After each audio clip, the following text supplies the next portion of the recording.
왜 우리는 더 나아지려고 애쓸수록 지쳐갈까? 우리는 모두 비슷한 말을 하며 살아갑니다. 조금만 더 잘 되면 괜찮아질 거야. 이 고비만 넘기면 숨 좀 돌릴 수 있겠지. 이번에는 진짜 다를 거야. 그런데 이상합니다. 그 조금만 더라는 지점에 도착해도 우리는 오래 머물지 못합니다. 원하던 것을 손에 넣었을 때 잠깐 안도합니다. 하지만 그 안도는 생각보다 빨리 사라지고 곧 다른 불안이 그 자리를 대신합니다. 왜일까요? 왜 우리는 계속 앞으로 나아가는데도 좀처럼 편안해지지 못할까요? 많은 사람들은 이 질문에 이렇게 답합니다. 내가 아직 부족해서, 더 노력하지 않아서, 아직 수준이 안 돼서, 그래서 우리는 다시 스스로를 몰아붙입니다. 더 성실해지려고 하고, 더 나은 사람이 되려고 하고, 더 행복해지려고 애씁니다. 하지만 그럴수록 마음은 점점 더 조급해지고 삶은 더 팍팍해집니다. 오늘 이 영상에서 우리는 이 익숙한 고통을 의지 부족이나 성격의 문제로 보지 않습니다. 대신 한 명의 철학자를 통해 이 질문을 다시 던져보려 합니다. 혹시 우리가 불행한 이유는 행복을 너무 열심히 추구했기 때문은 아닐까? 19세기 독일 철학자 아르투어 쇼펜하우어는 이 질문에 대해 아주 불편하지만 놀라울 만큼 명확한 답을 내놓았습니다. 그는 말합니다. 인간이 괴로운 이유는 행복을 얻지 못해서가 아니라 행복이라는 개념 자체를 잘못 이해하고 있기 때문이라고. 그리고 더 충격적인 말을 덧붙입니다. 행복을 목표로 삼는 순간 인간은 이미 불행의 궤도에 올라섰다고 말이죠. 오늘 우리는 이 도발적인 주장 속으로 천천히 들어가 보려 합니다. 왜 행복을 좇을수록 공허해지는지, 왜 만족은 늘 잠깐이고, 왜 삶은 반복적으로 같은 자리로 되돌아오는지. 이것은 위로의 이야기가 아닙니다. 대신 지금까지 우리가 너무 당연하게 믿어왔던 전제를 근본부터 다시 보는 시간입니다. 우리는 왜 계속 불행한 상태로 돌아오는가? 우리는 흔히 행복과 불행을 서로 반대편에 있는 상태라고 생각합니다. 지금은 힘들지만 조금만 더 버티면 행복해질 수 있고, 지금은 불안하지만 언젠가는 안정에 도착할 수 있을 거라고 믿습니다. 그래서 인생을 불행에서 행복으로 이동하는 과정처럼 상상합니다. 하지만 쇼펜하우어는 이 전제를 처음부터 부정합니다. 그에 따르면 인간의 삶은 불행에서 행복으로 이동하는 직선이 아닙니다. 삶은 오히려 끊임없이 되돌아오는 구조에 가깝습니다. 우리는 고통 속에서 행복을 꿈꾸고 행복에 잠시 닿았다가 다시 다른 형태의 고통으로 돌아옵니다. 왜 이런 일이 반복될까요? 쇼펜하우어는 말합니다. 우리가 행복이라고 부르는 순간들은 사실상 대부분 고통이 잠시 사라진 상태에 불과하다고. 예를 들어보겠습니다. 아무것도 먹지 못해 배가 고플 때 우리는 그 상태를 고통으로 느낍니다. 그리고 음식을 먹습니다. 이때 우리는 말합니다. 행복하다. 하지만 냉정히 보면 그것은 새로운 기쁨이 생긴 것이 아니라 기존의 고통이 사라진 것뿐입니다. 잠시 뒤 배부름이 익숙해지면 그 감정은 금세 평범해집니다. 그리고 얼마 지나지 않아 또 다른 불편함이 찾아옵니다. 이번에는 무료함이거나 다음 식사에 대한 생각이거나 혹은 전혀 다른 욕망일 수도 있습니다. 쇼펜하우어는 이 구조를 삶 전반에 적용합니다. 원하던 직장을 얻었을 때, 연애가 시작되었을 때, 오래 바라던 목표를 달성했을 때, 그 순간 우리는 말합니다. 이제 좀 살 것 같다. 하지만 그 감정은 생각보다 오래가지 않습니다. 왜냐하면 그 순간이 지나면 우리의 기준은 곧바로 다시 이동하기 때문입니다. 이제 우리는 더 좋은 조건을 바라보고 더 안정적인 상태를 원하고 더 인정받고 싶어집니다. 그리고 그 욕망이 채워지지 않는 순간 우리는 다시 고통을 느낍니다. 쇼펜하우어가 보기에 인간의 기본 상태는 만족이 아니라 결핍입니다. 그래서 그는 이렇게 말합니다.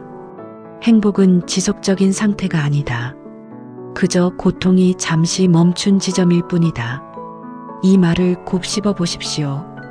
우리가 평생을 바쳐 추구하는 행복이 사실은 아주 짧은 휴직이라면, 그렇다면 지금까지의 삶의 전략은 처음부터 잘못된 것이 아닐까요? 우리는 그 짧은 순간을 늘리기 위해 자신을 끝없이 몰아붙여 왔습니다. 하지만 그 결과는 더 큰 만족이 아니라 더 잦은 실망이었습니다. 쇼펜하우어는 이 지점에서 아주 중요한 전환을 제안합니다.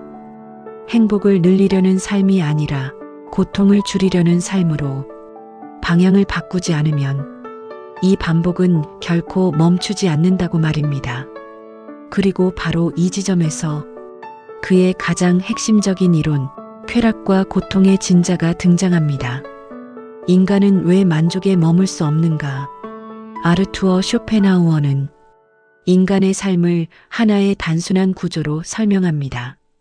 그는 인간이 행복과 불행 사이를 오가는 존재가 아니라 고통과 무료함 사이를 끊임없이 흔들리는 존재라고 말합니다. 이 흔들림을 그는 진자에 비유했습니다. 진자의 한쪽 끝에는 고통이 있고 다른 한쪽 끝에는 무료함이 있습니다. 우리는 이 두 지점 사이를 멈추지 않고 왕복합니다. 먼저 고통의 상태를 보겠습니다. 무언가가 부족할 때, 원하는 것을 얻지 못했을 때, 인정받지 못한다고 느낄 때, 삶은 고통스럽습니다. 이때 우리는 강하게 욕망합니다. 지금의 상태에서 벗어나고 싶어 하고 어떻게든 이 결핍을 해소하려 합니다. 그래서 목표를 세우고 노력하고 앞으로 나아갑니다. 그리고 마침내 그 욕망이 충족되는 순간이 옵니다. 이 지점에서 우리는 흔히 이렇게 말합니다. 행복하다. 하지만 쇼펜하우어는 이 표현을 그대로 받아들이지 않습니다. 그에 따르면 이 순간은 행복이 생긴 것이 아니라 고통이 사라졌을 뿐입니다. 이 차이를 이해하는 것이 아주 중요합니다. 고통이 사라지면 우리는 안도합니다. 하지만 그 안도는 지속될 수 있는 상태가 아닙니다. 왜냐하면 고통이 사라진 자리는 곧 무료함으로 채워지기 때문입니다. 무료함은 고통만큼 극적이지는 않지만 인간에게는 역시 견디기 힘든 상태입니다. 아무 문제도 없는 상태, 딱히 불만도 없는 상태, 더 이상 애쓸 이유가 없는 상태. 이 상태가 길어지면 우리는 묘한 불안을 느낍니다. 이래도 되나? 뭔가 더 해야 하지 않나? 이대로 멈추면 뒤처지는 건 아닐까? 그래서 우리는 다시 새로운 욕망을 만들어냅니다. 더 좋은 조건, 더 높은 수준, 더 나은 미래. 그리고 그 욕망이 생기는 순간 진자는 다시 고통의 방향으로 움직이기 시작합니다. 이것이 바로 쇼펜하우어가 말한 인간 삶의 기본 리듬입니다. 고통, 욕망, 충족, 무료함, 새로운 욕망, 다시 고통. 이 순환에서 우리는 결코 오래 머물 수 있는 행복이라는 지점을 찾지 못합니다. 왜냐하면 그 지점은 애초에 구조 안에 존재하지 않기 때문입니다. 여기서 중요한 오해가 하나 있습니다. 많은 사람들은 이 진자의 움직임을 아직 덜 얻어서 그렇다고 해석합니다. 그래서 이렇게 생각합니다. 지금은 만족이 짧지만 더 크게 성공하면 다를 거야. 이번이 아니라 다음 단계에 가면 안정될 거야. 하지만 쇼펜하우어는 이 기대가 가장 위험한 착각이라고 말합니다. 왜냐하면 욕망의 크기가 커질수록 충족 이후의 무료함도 함께 커지기 때문입니다. 작은 목표를 이뤘을 때 느끼는 허무함보다 큰 목표를 이뤘을 때 느끼는 허무함이 훨씬 더 깊습니다. 더 많은 것을 가질수록, 더 많은 것을 유지해야 하고, 더 높은 자리에 오를수록 더 많이 비교하게 됩니다. 그래서 그는 말합니다. 인간은 원하는 것을 얻지 못해 괴롭고 얻고 나서도 괴롭다. 이 말은 인간이 비관적으로 태어났다는 뜻이 아닙니다. 인간의 욕망 구조 자체가 만족에 머물 수 없게 설계되어 있다는 뜻입니다. 이 지점에서 우리는 중요한 질문을 하나 던져야 합니다.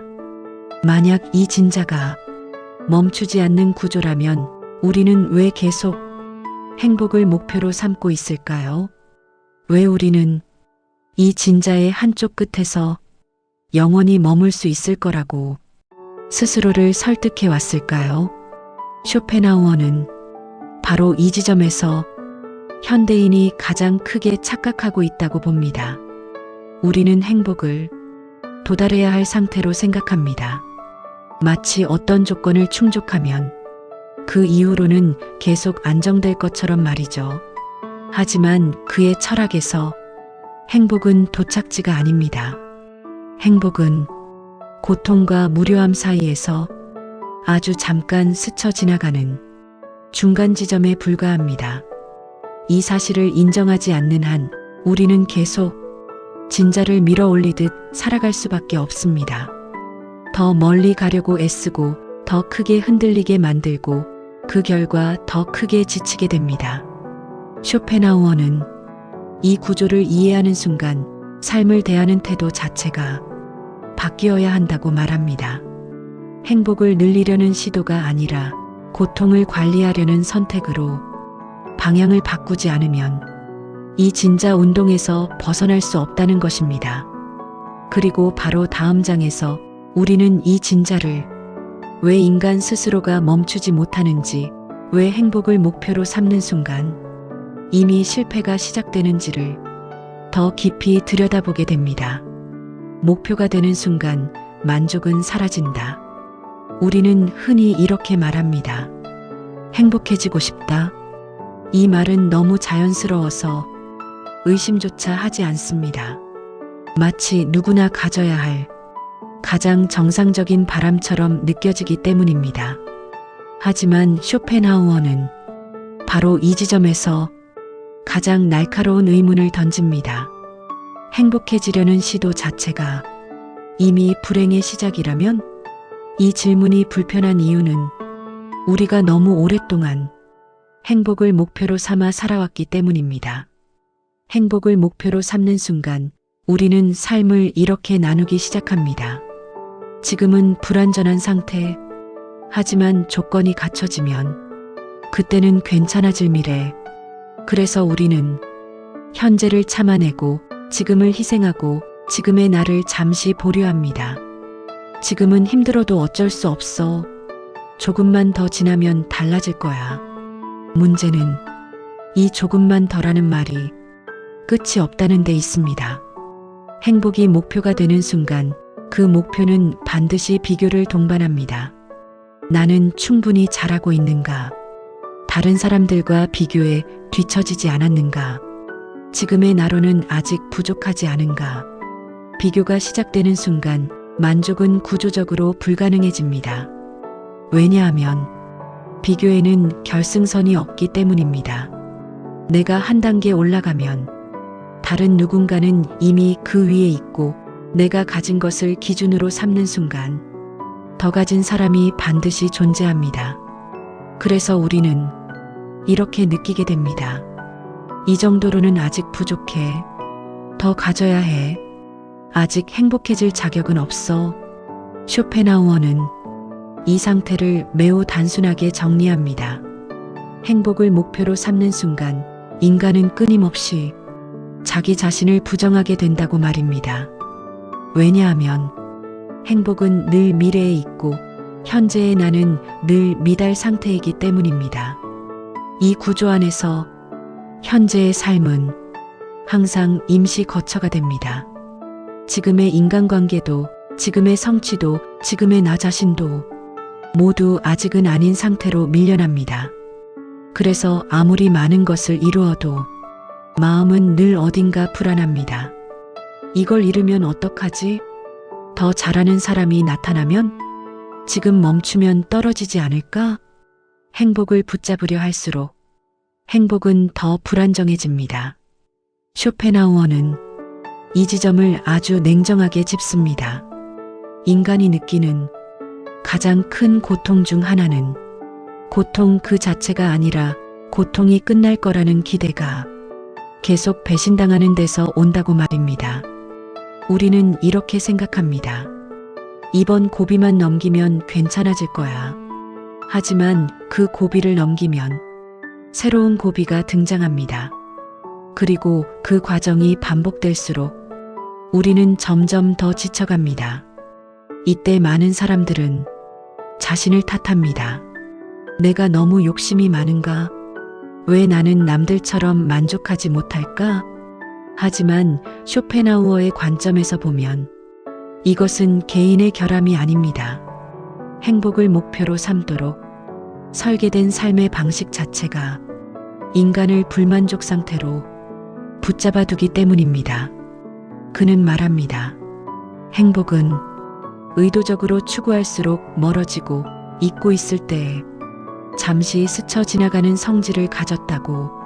그래서 아이러니하게도 행복을 가장 강하게 원하는 사람들이 가장 불안해지고 가장 많이 성취한 사람들이 가장 허무해집니다. 이제 우리는 아주 중요한 전환점에 와 있습니다. 행복을 더 크게 만들려고 애쓸수록 삶이 더 무거워진다면, 그렇다면 우리가 바꿔야 할 것은 행복의 양이 아니라 행복을 대하는 방식이 아닐까요? 쇼펜하우어는 바로 이 질문에 답하기 위해 한 단계 더 깊이 들어갑니다. 왜 인간은 이렇게 멈출 수 없는 욕망을 가지게 되었는가?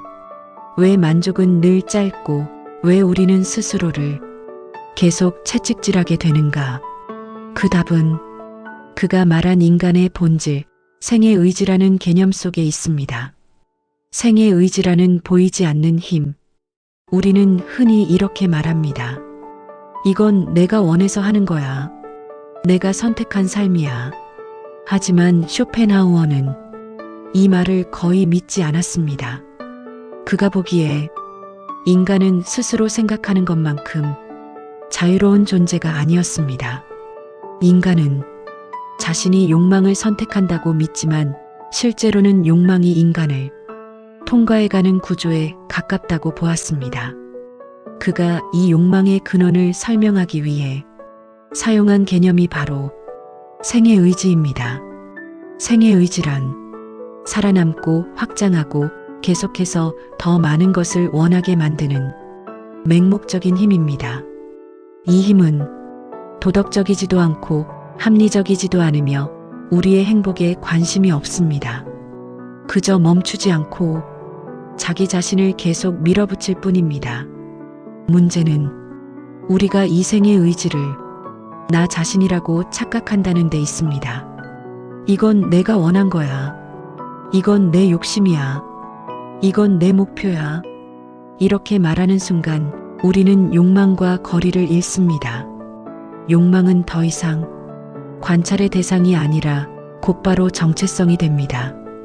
그리고 그 순간부터 우리는 욕망을 의심하지 못하게 됩니다. 욕망이 힘들게 해도, 욕망이 우리를 지치게 해도, 욕망이 끝없이 기준을 올려도 우리는 이렇게 말합니다. 그래도 해야지. 이 정도는 당연하지. 남들도 다 이렇게 사니까. 쇼펜하우어는 이 상태를 가장 위험한 속박이라고 봤습니다. 왜냐하면 눈에 보이는 감옥보다 보이지 않는 감옥이 더 벗어나기 어렵기 때문입니다. 욕망은 채워지지 않을 때 고통을 주고 채워졌을 때는 곧바로 다음 욕망을 만들어냅니다. 그래서 인간은 항상 두 상태 중 하나에 머뭅니다. 아직 얻지 못해서 괴롭거나 이미 얻었지만 만족하지 못해 괴롭거나 이 구조에서 완전히 벗어나는 순간은 없습니다. 여기서 중요한 점이 하나 있습니다. 욕망이 문제라고 말한다고 해서 욕망을 모두 버리라는 뜻은 아닙니다. 쇼펜하우어도 그런 극단을 말하지는 않았습니다. 그가 말한 핵심은 욕망을 없애는 것이 아니라 욕망과 동일시하지 않는 것입니다. 욕망이 떠오를 수는 있습니다. 원하는 것이 생길 수 있습니다. 비교하고 싶어질 수도 있습니다. 하지만 그 욕망을 곧바로 나의 전부로 받아들이는 순간 삶은 그 욕망의 리듬에 완전히 휘둘리게 됩니다. 그래서 그는 말합니다. 욕망을 따라가야 할 명령이 아니라 지나가는 현상으로 볼 수 있을 때 비로소 인간은 조금의 여유를 되찾을 수 있다고. 우리는 그동안 욕망을 너무 진지하게 대했습니다. 조금 불안하면 그 불안을 없애야 한다고 생각했고, 조금 뒤처진 것 같으면 당장 따라잡아야 한다고 여겼습니다. 하지만 욕망은 충족의 신호가 아니라 다음 고통의 신호일 가능성이 더 큽니다. 쇼펜하우어는 이 사실을 이해하지 못한 채 욕망을 계속 확대하는 삶을 스스로 진자를 더 세게 밀어 올리는 행위라고 표현했습니다. 더 크게 흔들수록 더 크게 지치게 됩니다.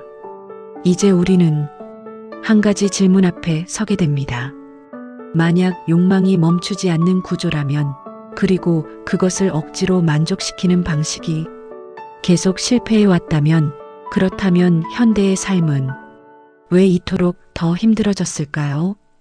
왜 과거보다 더 많은 것을 가졌는데도 사람들은 더 불안하고 더 공허해졌을까요? 이 질문은 개인의 문제가 아니라 시대의 문제이기도 합니다.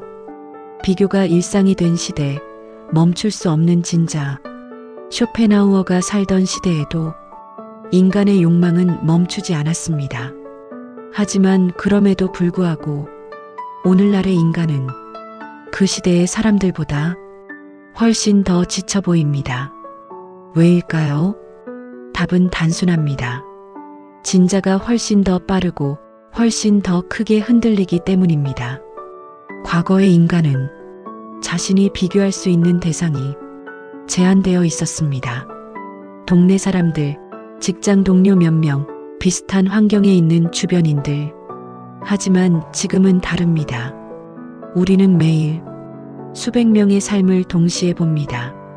그 중에는 현실보다 훨씬 잘 편집된 장면들, 성공한 순간만 모아놓은 인생들, 고통은 지워지고 성과만 남은 이야기들이 가득합니다. 문제는 우리가 이 장면들을 보며 무의식적으로 이렇게 생각한다는 데 있습니다. 저 사람은 저렇게 사는데 나는 왜 아직 이 상태일까? 이 비교는 의도적으로 시작되지 않습니다. 그냥 노출됩니다. 그냥 스며듭니다. 그리고 비교가 시작되는 순간 욕망은 가속됩니다. 쇼펜하우어가 말한 생의 의지는 지금 이 환경에서 그 어느 때보다 효율적으로 작동합니다. 더 많이 보게 만들고, 더 자주 결핍을 느끼게 만들고, 더 빨리 다음 목표를 세우게 합니다. 이 과정에서 우리는 스스로를 쉴 틈 없이 평가하게 됩니다. 이 정도면 잘 살고 있는 걸까? 지금 이 속도로 괜찮은 걸까? 나만 뒤처진 건 아닐까? 중요한 점은 이 질문들에는 정답이 없다는 것입니다. 왜냐하면 비교의 기준이 계속 바뀌기 때문입니다.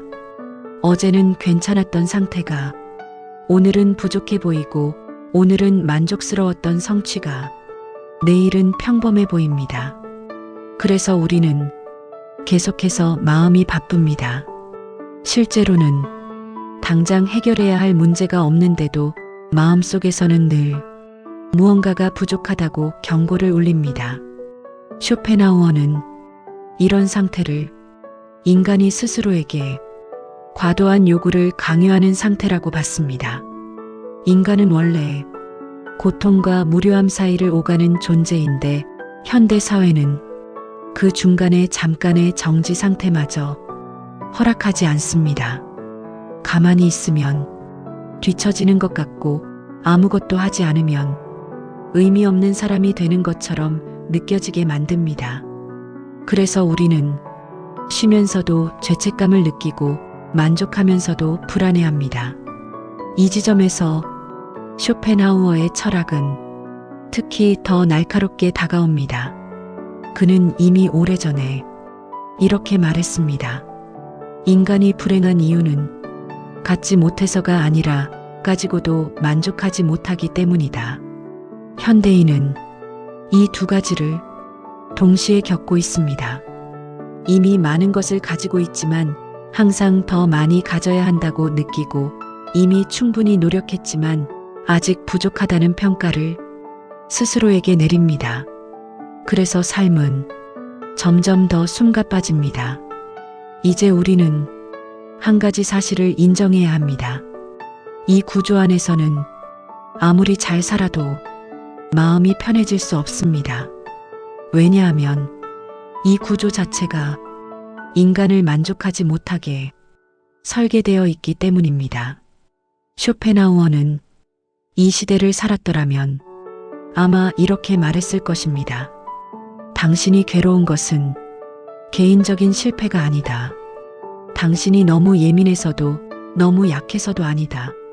단지 이 시대가 당신의 욕망을 쉬지 못하게 만들 뿐이다. 그렇다면 이제 남은 질문은 하나입니다. 이 구조를 이해했다면 우리는 어떻게 살아야 할까요? 욕망이 멈추지 않고 비교가 사라지지 않고 행복을 목표로 삼는 방식이 계속 실패해 왔다면 쇼펜하우어는 우리에게 어떤 선택지를 남겨두었을까요? 여기까지 오면서 혹시 이런 생각이 들었을지도 모릅니다. 그래서 결국 행복을 포기하라는 말인가? 쇼펜하우어의 철학은 자주 그렇게 오해받습니다. 너무 냉정하고 너무 체념적인 것처럼 보이기 때문입니다. 하지만 그의 결론은 단순한 포기가 아닙니다. 그가 말한 것은 행복을 늘리려는 집착을 내려놓으라는 것이지 삶을 포기하라는 뜻이 아닙니다. 아르투어 쇼펜하우어가 제시한 해법은 놀라울 만큼 현실적입니다. 그는 인간이 완전히 고통 없는 상태로 들어갈 수 있다고 말하지 않습니다. 대신 이렇게 말합니다. 고통을 최소화하는 삶은 가능하다고. 이 차이는 매우 큽니다. 행복을 늘리려는 삶은 끝이 없습니다.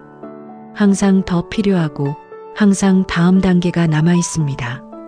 반면 고통을 줄이려는 삶은 분명한 기준을 가질 수 있습니다. 더 많이 가지지 않아도 되고 더 위로 올라가지 않아도 되고 남들과 같은 속도로 달리지 않아도 됩니다. 쇼펜하우어의 해법은 크게 4가지로 정리할 수 있습니다. 첫째, 욕망의 크기를 줄이는 삶. 욕망이 완전히 사라지지는 않습니다. 하지만 욕망의 범위는 조절할 수 있습니다.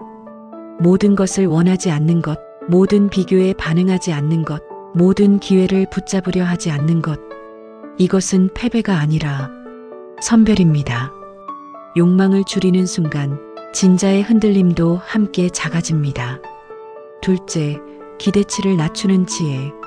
쇼펜하우어는 기대가 클수록 실망도 커진다고 말합니다. 인생이 나에게 항상 의미를 줄 거라는 기대, 노력하면 반드시 보상받을 거라는 기대, 사람들이 나를 이해해 줄 거라는 기대. 이 기대들이 무너질 때 우리는 고통을 느낍니다.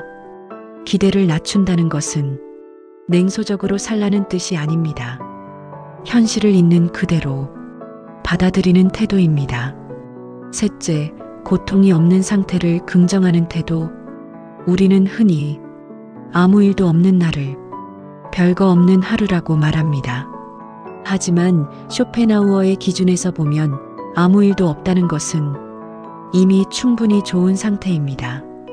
크게 괴롭지 않고 심하게 불안하지 않고 마음이 요동치지 않는 하루. 그는 이런 상태를 행복보다 더 현실적인 목표로 봅니다. 넷째, 예술과 사색, 그리고 거리두기. 쇼펜하우어는 예술과 사색이 욕망의 리듬에서 잠시 벗어나게 해준다고 말합니다. 음악을 듣는 순간, 책에 깊이 몰입하는 순간, 자연을 바라보며 아무 판단도 하지 않는 순간, 그때 우리는 욕망하는 존재가 아니라 관찰하는 존재가 됩니다. 이 짧은 거리두기가 삶 전체를 구원하지는 않지만 삶이 무너지는 것을 막아줍니다. 쇼펜하우어의 해법은 삶을 극적으로 바꾸는 방법이 아닙니다. 대신 삶을 덜 괴롭게 만드는 방법입니다. 그리고 그는 이것이 인간이 도달할 수 있는 가장 현실적인 평온이라고 말합니다. 평온이란 무엇인가? 이제 우리는 처음의 질문으로 다시 돌아옵니다. 왜 우리는 행복해지려고 할수록 더 불행해졌을까요? 답은 분명해졌습니다. 행복을 목표로 삼았기 때문입니다. 행복을 조건으로 만들었기 때문입니다. 행복을 증명하려 했기 때문입니다. 쇼펜하우어가 말한 평온은 특별한 감정이 아닙니다. 환희도 아니고 지속적인 기쁨도 아닙니다. 그것은 더 이상 자신을 몰아붙이지 않는 상태입니다. 이 정도면 괜찮다. 지금의 나로 충분하다. 더 애쓰지 않아도 된다. 이 말을 스스로에게 해줄 수 있는 상태. 행복하지 않아도 괜찮습니다. 불행하지 않다면 그것으로 충분합니다. 우리는 너무 오랫동안 스스로에게 과도한 요구를 해왔습니다. 더 잘 살아야 하고, 더 의미 있어야 하고, 더 만족스러워야 한다고 말입니다. 하지만 쇼펜하우어는 이렇게 말합니다. 인간이 할 수 있는 최선은 세상을 이기는 것이 아니라 세상에 덜 흔들리는 것이라고. 오늘 이 영상을 통해 당신이 아주 조금이라도 숨을 고를 수 있었다면 이미 충분합니다. 행복해지지 않아도 됩니다. 다만 불행해지지 않도록 자신을 지켜주십시오. 그것이 쇼펜하우어가 말한 평온의 철학이며 지금 이 시대를 살아가는 우리가 선택할 수 있는 가장 단단한 삶의 태도입니다.